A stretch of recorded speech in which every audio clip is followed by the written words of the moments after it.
The Georgia Bulldogs and the Tennessee Volunteers set to get together here in Knoxville. A lot of legends walking around here. Welcome to the place where you belong.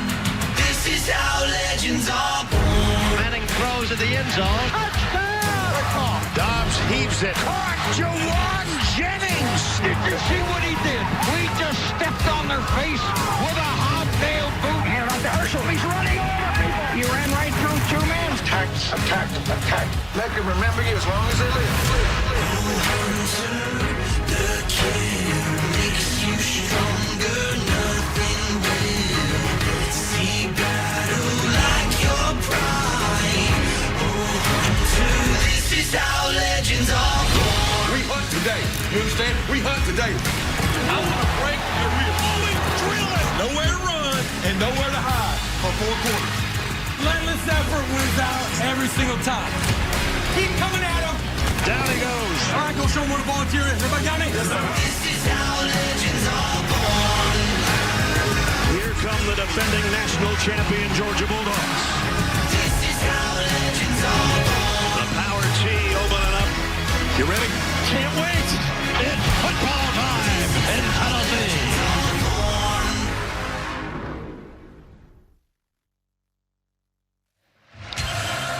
What better way to bring us into Neyland Stadium one last time than the legendary voice of John Ward.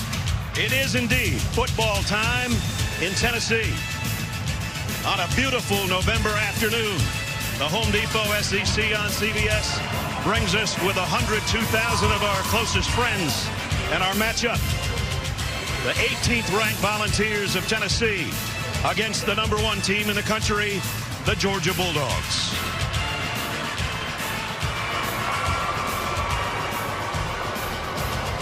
#53rd all-time meeting. We welcome you, everybody.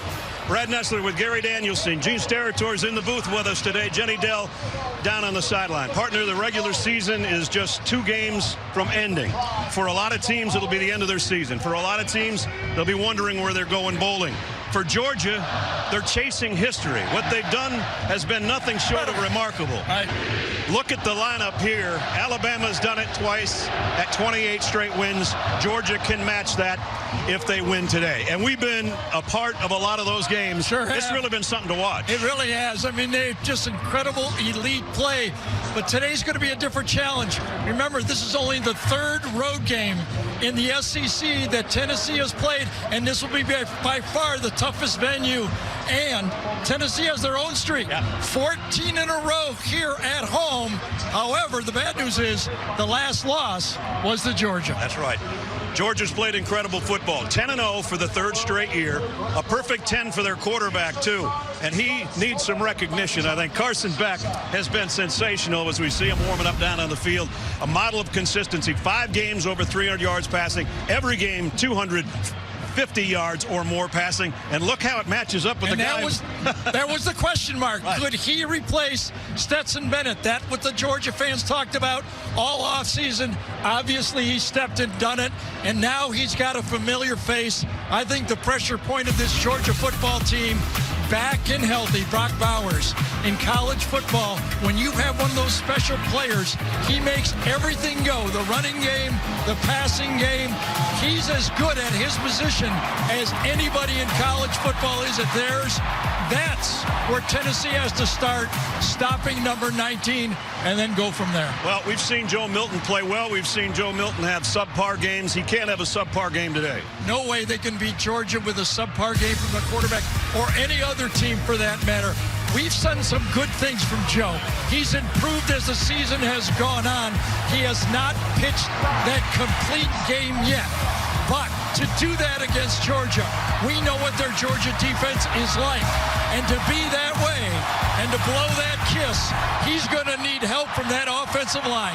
That's Cooper Mays, his center. That offensive line must be ready to play their most physical football game of the year, or they will not win. Tennessee through the power T, and here come the Volunteers.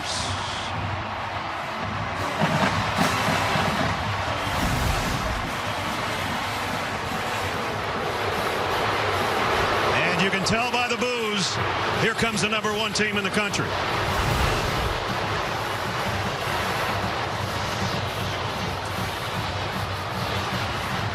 And there's one of the best football players in the country. With more on him, Jenny Dell. 27 days. That is how long Georgia was without their star talent in Brock Bowers. Now, he took me through the miraculous timeline of his return to football. It all started back on October 14th when he had that left ankle injury. Now, 2 days later, he had tightrope surgery. Bowers took the next 5 days completely off before starting PT. Some weight training, eventually some light jogging, and by the 26th, just 10 days post-surgery, he started running. Now, he returned to action last Saturday against Ole Miss, exactly 4 weeks after the injury. He wasn't 100% in making cuts at game speed, but the ankle felt good, and it continues to improve. Now, Carson Beck told me, I've always said Brock is superhuman, and the fact that he came back that fast proves the statement to be true. Guys, he said 19's return makes his job a whole heck of a lot easier. Boy, of all the remarkable things we've seen out of Brock Bowers, maybe the most remarkable what Jenny just talked about. After the tightrope surgery, back in uniform, a lot of people, well, people around the country that didn't know Brock Bowers thought maybe that was the end of his career. Obviously can go into the NFL if he chooses to do so. But he's back, and he's a huge part of an undefeated team again. Kirby Smart, 91 wins in his 8th season. Not bad. And 27 straight, as we talked about. And on the other side, Josh Heupel, his 3rd year, 25-11 in his stay in Knoxville so far.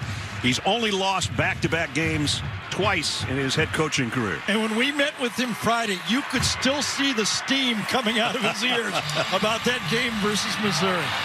They laid an egg last week, and we saw it in person. They don't want to have that happen today.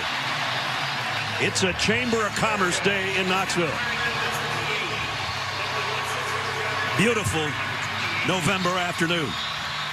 The 53rd meeting all time between the Vols and the Dogs. Georgia with the advantage, 27-23. There was a couple of ties. This is the latest they've met since 1906 here on, what is it, November 18th? 102,000. They've been gearing up for a couple days. Everybody's had this game circled on their calendar since the preseason, including CBS. Georgia won the toss and deferred. Jared Zirkle will kick. D. Williams, Camera Selden back deep. Here we go. And Tennessee will bring it out to the 25-yard line as we take a look at our lineups presented by Papa John's.